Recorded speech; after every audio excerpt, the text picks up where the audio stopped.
పెళ్ళైనా పండగైనా వేడుక ఏదైనా పట్టుచీరల ప్రత్యేక వేదిక వారాహి సిల్క్స్. అందరికీ నమస్కారం. సుమన్ టీవీకి స్వాగతం. నేను గీతాంజలి. ఇవాళ మనతో పాటు ఉన్న అతిథి ప్రముఖ జ్యోతిష్య వాస్తు పండితులు చేబియ్యం కిరణ్ శర్మ గురువు గారు. వారితో మాట్లాడదాం. గురుగారు నమస్కారం అండి. అఖండ లక్ష్మి సౌభాగ్యవతి భవ. గురుగారు ఎన్నో ధర్మ సందేహాలు ప్రేక్షకులు అడుగుతూ ఉంటారు కామెంట్స్ రూపంలో. అందులో తులసమ్మ గురించి చాలా మంది అడిగారు. ఇంట్లో తులసిని పెంచుకుంటున్నామండి, అప్పటి వరకు బాగున్న తులసి అనుకోని పరిస్థితిలో ఎండిపోతూ ఉంటుంది, అది దేనికి సంకేతం, అలా ఎండిపోయిన వాటిని ఏం చేయవచ్చు అని అడుగుతుంది. ఇక్కడ రెండు ముఖ్యమైన విషయాలు మనం తెలుసుకునే ప్రయత్నం చేయాలి. ఏంటంటే తులసి మొక్క యొక్క వయసు 1 నుంచి 3 సంవత్సరాలు, మ్యాక్సిమం 5 సంవత్సరాలు. ఫస్ట్ ఈ కామన్ థింక్ని మనం మనసులో పెట్టుకోవాలి. ఆధ్యాత్మిక కోణంలో ఎప్పుడు కూడా గుర్తుపెట్టుకోండి, ఒక పని అనేది దానికి ఎండ్ కూడా ఉంటుంది, ప్రారంభం అంతిమంగా ఉంటుంది. కృష్ణ పరమాత్ముడు రావడం, ఆయన యొక్క జన్మ అంతర్ధానం అయిపోవడం కూడా రెండు ఉన్నాయి. రాముడు అవతరణ, రాముడు అంతరార్థం. ఈ రెండు కూడా తెలుసుకునే ప్రయత్నం చేయాలి. అలాగే ఒక మొక్క యొక్క దాని వయసు ఎంత తెలుసుకోకుండా హడావుడికి పెడితే ఇబ్బంది పడతాం.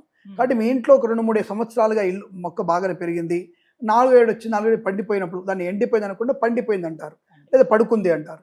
ఇలా పండిపోయినటువంటి తులసమ్మని మనం దాని నుంచి కంగారు పడక్కల్లా ఎట్టి పరిస్థితుల్లో. అంటే మీరు పెట్టి 2-3 ఏళ్ళు అయిపోయింది, బాగా గుబురుగా పెరిగింది, బ్రహ్మాండంగా వచ్చింది అనే విషయాన్ని గుర్తుపెట్టుకొని ఎంత ఏపుగా ఎరిగితే అంత మంచి అర్థం కాదంటలేదు. కానీ దాని వయసు, తులసమ్మ కోటలో ఉండే తులసి మొక్క వయసు మ్యాక్సిమం 3 సంవత్సరాలు, లేదా ఇంకొద్దిగా మనం ఎరువు వేస్తే 4 సంవత్సరాల కంటే ఎక్కువ వెళ్ళదు. మరి అలాంటి దాని గురించి కంగారు పడడం ఎందుకు? ఫస్ట్ అంటే ఈ మానసికమైనటువంటి నెగిటివ్ని పెంచుకునే ప్రయత్నం. దాని గురించి అలాంటి వాళ్ళు చెప్పినటువంటి అనేక రకాల ఉపమానాలు అవి ఇవి కంగారు పెడుతూ ఉంటాయి. కాబట్టి మీ ఇంట్లో 4 సంవత్సరాలు కనుక మొక్కుంటే యు ఆర్ వెరీ కంఫర్టబుల్, మీకు అమ్మవారి అనుగ్రహం పూర్తిగా ఉన్నట్టే. 4 ఏళ్ళ తర్వాత మీరే తప్పకుండా మళ్ళీ ఇంకొక మొక్క పెట్టుకునే ప్రయత్నం చేయండి.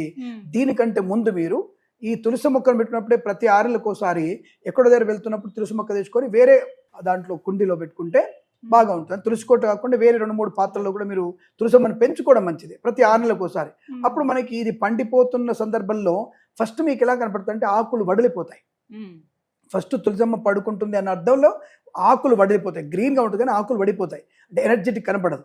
అప్పుడు మీరు గుర్తుపెట్టుకోవాలి, అమ్మవారి తులసి మొక్క పడుకుంటుంది అంటే అమ్మవారి దాదాపుగా మళ్ళీ ఇక్కడి నుంచి వెళ్ళిపోతుంది. అప్పుడు వెంటనే ఈ తులసమ్మ ఉన్నప్పుడు ఇంకొక మొక్క తీసుకుని దాన్ని పెట్టేసుకోవాలి. అప్పుడు కంఫర్టబుల్గా ఉంటుంది, మీకు అనుకూలంగా ఉంటుంది. సో కాబట్టి దాని గురించి అంతగా భయపడకండి. ఇప్పుడు మనకి భయపడేది ఎప్పుడు పడాలంటే, ఒక మొక్క పెట్టాం 1 మంత్ అయిపోయింది, సరే సార్ నీళ్లు పోయకపోతే ఎండ సూర్యరశ్మి రాకపోయినా అంటే విషయం వేరు. కానీ బాగా నీళ్లు పోస్తున్నానండి, పూజ చేస్తున్నా అని చెప్పినప్పుడు ఎండిపోయినట్టయితే ఇంటికి నెగిటివ్ ఎనర్జీ ఉన్నట్టు, అంటే వ్యక్తికి కానీ ఇంటికి కానీ తప్పకుండా నెగిటివ్ ఎనర్జీ ఉన్నట్టే. ఇది వెంటనే పెట్టిన 2 నెలల్లో కనుక మనకి తులసమ్మ వారు పడుకున్నా ఎండిపోయినా మీకు అలాంటప్పుడు తప్పకుండా ఇంట్లో ఏదో ప్రభావం, నెగిటివ్ ఎనర్జీ, ఆర్థిక నష్టము, ఆరోగ్య భంగం 2 కలుగుతాయని అర్థం. అది ఇండికేషనే, 100% ఇండికేషన్. కాబట్టి ఆ విషయంలో మీరు తప్పకుండా ఆ సమయంలో వేరే మొక్క నాటుకోవడం, ఇంట్లో ఏదైనా పుణ్యావాసన చేసుకోవడం, ఏదైనా దైవనామస్మరణ ప్రతిరోజు ప్రతిసారి పండిపోయినప్పుడల్లా ఏదో జరిగినప్పుడల్లా బ్రాహ్మణి పిలిచి పూజలు అక్కర్లా. మనం దైవనామస్మరణ చేసుకోలేమా, రామనామం చేయలేమా, తులసినామం చెప్పలేమా? సో కాబట్టి మనకు తోచినటువంటి భగవన్ నామస్మరణ ఎక్కువ చేసుకోవడం. ఇప్పుడు జ్వరం వచ్చింది, రెస్ట్ తీసుకుంటున్నాగా, రెస్ట్ తీసుకుంటున్నాం, వాడు డాక్టర్ దగ్గర వెళ్తే 4 మాత్రలు ఇస్తాడు, టైం చెప్తాడు, ఇగో ఇది 10 to 1, ఇది 2 to 3, ఇది 4 to 5, ఇది నైట్ 10 to 1, ఈ క్రోసిన్ వేయండి, ఇది గొంతులు వేయండి, అన్నం వేడివిడిగా తినండి, మసాలాలు తినకండి. అంటే డాక్టర్ చెప్పినటువంటి విధి విధానాలు పాటిస్తున్నామే, ధర్మం చెప్పిన మనం పాటించాం. మనం ఎప్పుడైతే మనకి ఇంట్లో నెగిటివ్ ఎనర్జీ కలిగిద్దో ఇవన్నీ ఇండికేషన్స్. ఒక్కోసారి మారేడు మొక్క ఎండిపోతుంది, బాగా ఉన్న మారేడు మొక్క అసలు దాదాపుగా మీ 18 ఏళ్ళు ఉంటుంది మారేడు మొక్క, కానీ ఒకసారి వెంటనే మాడిపోతుంది, అది కూడా అమ్మవారు కూడా స్వామివారు పడుకుంటారు. ఇలా మారేడు మొక్క కూడా పండిపోయినప్పుడు కూడా ఇంట్లో నెగిటివ్ ఎనర్జీ బాగా వస్తుంది అర్థం. కొంతమంది గుమ్మడికాయలు కడతారు, అమావాస్యకి గుమ్మడికాయలు కడతారు, కట్టిన కొద్ది రోజులనే వాసన వస్తుంది కొంతమంది ఇళ్లలో. నేను నిజంగా చూశాను, ఎండిపోవడం చూస్తాను, మ్యాక్సిమం అది కుచించుకుపోయి ఎండిపోతుంది. అంటే తప్పకుండా మీలో ఉన్నటువంటి నెగిటివ్ ఎనర్జీ తీసుకుంటుంది. ఒక 6 months 1 yearకి దాన్ని మనం మార్చుకోవాలి. ఒకసారి కట్టిన కొద్ది రోజులకి కాయ ఉంటుంది, నీటి బొట్లు కారుతూ వాసన వస్తుంటుంది, ఒక డిఫరెంట్ వాసన వస్తుంటుంది.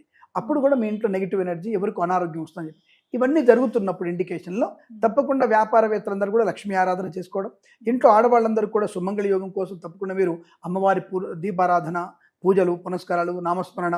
మీ పనిని, ఉద్యోగాన్ని, వ్యాపారాన్ని ఆపుకోమని నేను ఎప్పుడు చెప్పను. మీ విద్యుక్త ధర్మాన్ని పాటిస్తూ 1 గంట భగవంతుని కేటాయించండి. మీరు భోజనం చేసే సమయంలో ఒక 5 నిమిషాలు, టిఫిన్ చేసే సమయంలో ఒక 5 నిమిషాలు, బయట పిచ్చాపాటి మాట్లాడడంలో 5 నిమిషాలు, మీరు పడుకునే విషయంలో 10 నిమిషాలు, ఈ మొత్తం కలిపి ఒక గంట సమయాన్ని మీరు చేసేటువంటి పనుల్లో కొంత సమయాన్ని భగవంతుని కేటాయించండి. ఇది కూడా మాకు సాధ్యం లేదు, సాధ్యం కాదు, తూర్పుది దండం పెట్టండి, వచ్చిన అనుభవాన్ని అనుభవించండి. సూటిగా చెప్తాను, ఎందుకంటే అంత సమయం కూడా మీకు లేదంటే అంటే భగవంతుడి కంటే గొప్పవాళ్ళు మీరు. అంత టైం లేనప్పుడు మీరు మిమ్మల్ని ఎవరు ధరిస్తారు అంటే సాధ్యం కాదు మీకు. కాబట్టి మీరు దాన్ని అనుభవించాల్సిందే. అయ్యో లేదండి చేసుకుంటాం, ఇవి చేయండి. ప్రతిసారి బ్రాహ్మణి వచ్చి చేయాలి, హోమాలు చేస్తా, అది చేస్తా, ఇది చేస్తా, మీకు చేతబడి చేశారు, మీకు నైట్ ఎనర్జీ వచ్చేసింది, అదంతా కూడా ఒకటి గుర్తుపెట్టుకోండి. చేతబడి ఇలాంటి చేసేటప్పుడు కూడా మనకి బ్లాక్ మ్యాచ్ చేసేటప్పుడు కూడా తులసి నల్లగైపోతుంది, తులసి కాండంతో నల్లగైపోతుంది, మీకు నలుపు వారిపోతుంది. అంటే మనకి ఎరుపుగా ఉంటుంది తులసి ఎండిపోతే. బ్లాక్ మ్యాజిక్ కానీ చేతబడి నెగిటివ్ ఎనర్జీ బాగా వస్తే మాత్రం నలుపుతో వచ్చేస్తుంది. తులసి పువ్వు నలుపు అయిపోతుంది, మారేడు మొక్క నలుపు అయిపోతుంది, పూల మొక్కలు హఠాత్తుగా పూల మొక్కలు వితిన్ 6 hours అవి చనిపోతాయి. సో ఇలాంటివన్నీ ఉంటాయి కాబట్టి అప్పుడు నెగిటివ్ ఎనర్జీ ఎక్కువగా ఉన్నట్టు.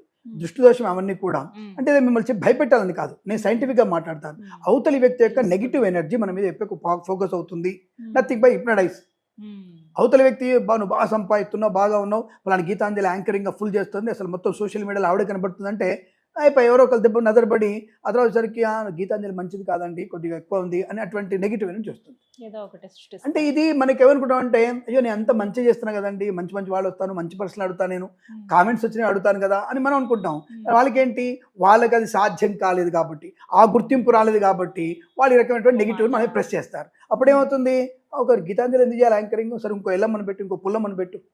ఆ ఎల్లమ్మ పుల్లమ్మ వచ్చరికి ఏమంటే చిరంజీవి ఇంట్లో తులసి మొక్క బాగా పండిందా అంటే ఒక చిరంజీవి కాన్సెప్ట్ రాగానే అది మళ్ళీ హైక్ వచ్చేసి 2 లక్షల వ్యూస్ వచ్చరికి, అరే ఎల్లమ్మ చెప్పిన వ్యూస్ బాగా వచ్చాయి, ద కంటిన్యూటీ ఎల్లమ్మ. ఈ ఎల్లమ్మకి తోకదల తల తెలియదు. మళ్ళీ ధార్మికమైన విషయాలు అనుభవం ఉన్నటువంటి గీతాంజలి అడిగే ప్రశ్నలకి ఇంకో ఎల్లమ్మ అడిగే ప్రశ్న తేడా ఉంటుందిగా. సో అంటే నేనేది ఎగ్జాంపుల్, ఇది నేను మిమ్మల్ని వెనకేసుకొస్తున్నాను, ఇంకో తక్కువిస్తున్నాను కాదు. అంటే ఏ పద్ధతిలో ఉన్నామో ఆ పద్ధతి వ్యక్తులకి ఎలా విధంగా అడగాలి, ఎలా సమాధానం రాబట్టుకోవాలి, ఎలా దాన్ని 10 మందికి మనం పంచగలగాలి అనే విషయం మీద ఉంటుంది. ఈ అనుభవాన్ని రిసీవ్ చేసుకోవాలి. నెగిటివ్ ఎనర్జీ అనేది పక్క వాళ్ళు మన యజమానులకు ఇంకొకరికి దాని నెగిటివ్ ఎనర్జీ పోస్ట్ చేసి ఆ మనకున్నటువంటి తత్వాన్ని తగ్గించే గుణం. ఇలాంటివన్నీ జరుగుతున్నాయంటే ఖచ్చితంగా మనకి నెగిటివ్ ఎనర్జీ, రాహుకేతు ప్రభావము, ఇంట్లో అయినా నెగిటివ్ ఎనర్జీ బాగా పొందుకోవడం అనేది మనకు కలుగుతుంది. అలాంటప్పుడు మనం కొద్దిగా సేపు, ఇంతకుముందు చేస్తున్నామండి, గంట చేస్తున్నానండి, ఇంకొక పావు గంట చేయండి, లలిత పారాయణ చేసుకోండి, విష్ణు సహస్రనామ పారాయణ చేయండి, శివనామస్మరణ చేయండి, తులసి అష్టోత్తరం చదవండి. ఇవి చేయడం వల్ల ఏమిటంటే రీ ఎనర్జీ మళ్ళీ బ్రహ్మాండంగా బూస్టప్ అవుతుంది, తప్పకుండా అనుకూలంగా ఉంటుంది. కాబట్టి 1 monthలో కనుక మీకు ఇలాంటి జరిగితే, 2 months జరిగితే మాత్రం ఆ ఇంట్లో నెగిటివ్ ఎనర్జీ అంటే ఎక్కువగా దీపారాధన, నూనెతో దీపారాధన చేయడం, ఇంటికి తెల్లావాలు కలిపి నిప్పులలో తెల్లావాలు వేసి సాంబ్రాణి వేసి ఇంటి మొత్తానికి మనం ధూపం పెట్టాలి, నెగిటివ్ ఎనర్జీ పోతుంది. రెండవది వెరీ ఇంపార్టెంట్, తులసికోట దగ్గర కూడా ఒక గుప్పెడు నల్లుప్పు, రాళ్ళ ఉప్పు అంటారు కదా, ఆ గళ్ళుప్పుని తులసికోట దగ్గర పెట్టడం. సింహద్వారం దగ్గర 2 గళ్ళుప్పులు, 2 పిడికిళ్ళు సింహద్వారం పెట్టి ఆ రాత్రి ఉంచేసి పొద్దున్నే డస్ట్బిన్లో వేసేయచ్చు. అది తీసుకెళ్ళి మన రోడ్డు మీద వేయకండి, మీ దరిద్రాన్ని ఇంకోటి కంటగట్టాలి, ఇది మహాపాపం, అది ఇంకా డబుల్ దరిద్రం తగులుతుంది మనకి. కాబట్టి డస్ట్బిన్లో వేసేయచ్చు, మనం మన దరిద్రాన్ని పోగొట్టుకోవడమే కదా. డస్ట్బిన్లో పడేయండి, వెళ్ళిపోతుంది అది. లేదా నీళ్ళు పడేయండి, ఇంకుడు గుంతలు ఉన్నాయి, ఇంకుడు గుంతలు వేసేయండి, నో ప్రాబ్లం, దానికి ఎటువంటి ఇబ్బంది ఉండదు. ఇంకుడు గుంత మన ఇంట్లోకి వస్తుంది, మళ్ళీ అలా రాకుండానికే మీకు చేసింది, కట్టడి చేసాం లోపల రాకుండా. కాబట్టి ఇలా గళ్ళుప్పు పెట్టినా తప్పకుండా మనకు అనుకుంటుంది. తులసి మొక్క అమ్మవారు పడుకోగానే మీరు కంగారు పడి భయపడాల్సిన అవసరం లేదు, వెంటనే మరొక మొక్క పెట్టుకుంటే చాలా మంచిది. ఒకవేళ శుక్రవారం మంగళవారం కనుక పండిపోయినట్టు అనిపిస్తే మాత్రం మనకి ఏదో రకమైన అనారోగ్యం సూచిస్తాను అర్థం. కాబట్టి ఆ టైంలో తప్పకుండా మీరు భగవనామస్మరణ చేసుకుంటూ వాసుదేవ నామస్మరణ చేయాలి.